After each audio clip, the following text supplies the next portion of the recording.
എൻ്റെ ഉമ്മ ഒരു പ്രവാസിയായിരുന്നു. ഖത്തറില് ഒരു വീട്ടുജോലിക്കാരിയായിട്ട് ജോലി ചെയ്തിട്ടുള്ള ഒരു സ്ത്രീയാണ് എൻ്റെ ഉമ്മ.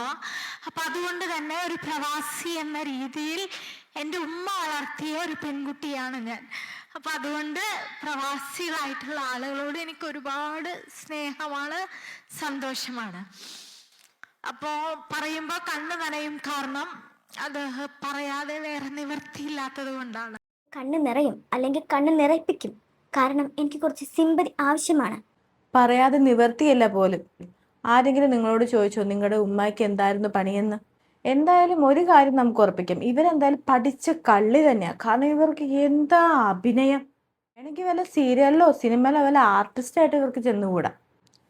നിങ്ങൾ കൂടുതൽ പ്രവാസി കഥകളൊക്കെ പറഞ്ഞ് നിങ്ങൾ പ്രവാസികളുടെ സിമ്പതി ഏറ്റുപിടിക്കാൻ വേണ്ടി നിൽക്കണ്ട. പ്രവാസിയുടെ മകളായിട്ട് നിങ്ങൾ ഇങ്ങനെ പോയതിലായിരിക്കും കൂടുതൽ മാനക്കേട് ഉണ്ടാകാൻ പോകുന്നത്.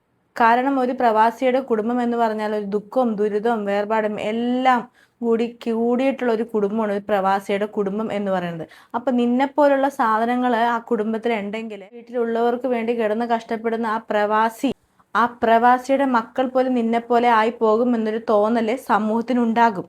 അതുകൊണ്ട് തന്നെ നീയൊന്നും കണ്ണീരും സിമ്പതിയും വെച്ച് ഇനി നാട്ടുകാരുടെ മനസ്സിലോട്ട് ഇടം നേടാമെന്ന് നീയൊന്നും വിചാരിക്കാൻ നിൽക്കണ്ട. ഈ അടുത്ത കാലത്ത് കണ്ടിരിക്കുന്ന ഏറ്റവും വലിയ കണ്ണീർ ഡ്രാമ എന്ന് പറയുന്നത് MA ഷഹനാസിന്റെയും ശ്രീലക്ഷ്മി അറക്കലിന്റെയുമാണ്. ഒരു കണ്ണീര് കണ്ട് സമൂഹം ചിരിച്ചിട്ടുണ്ടെങ്കിൽ അത് നിന്നെപ്പോലുള്ളവരൊക്കെ തന്നെ ആയിരിക്കും. നിന്റെ വ്യാജ പേരുകളും നിന്റെ വ്യാജ IASഉം നിന്റെ ട്യൂഷൻ കഥകളും അതൊന്നും ഞാനിവിടെ പറയുന്നില്ല. എന്തായാലും കമന്റ് ബോക്സ് ഒക്കെ ഓഫാക്കിയിട്ട് എത്ര നാൾ നീ ഒളിച്ചിരിക്കും? എന്തായാലും നീ എന്താണെന്നും എങ്ങനെയാണെന്നും ആരാണെന്നും എല്ലാം ഈ നാടും നാട്ടുകാരും സമൂഹവും എല്ലാവരും തന്നെ തിരിച്ചറിഞ്ഞു കഴിഞ്ഞിരിക്കുന്നു.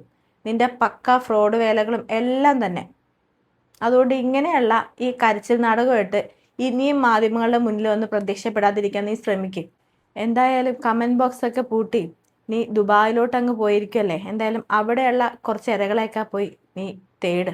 അതുപോലെ തന്നെ എനിക്ക് ഈ മാങ്കൂട്ടത്തിനോടൊക്കെ ഒരു ദേഷ്യം തോന്നണത് എന്താന്ന് വെച്ച് കഴിഞ്ഞാൽ ഇവളെപ്പോലുള്ള സ്ത്രീകളെയൊക്കെയാണല്ലോ അദ്ദേഹം ചങ്ങാത്തം കൂടിയെന്ന്.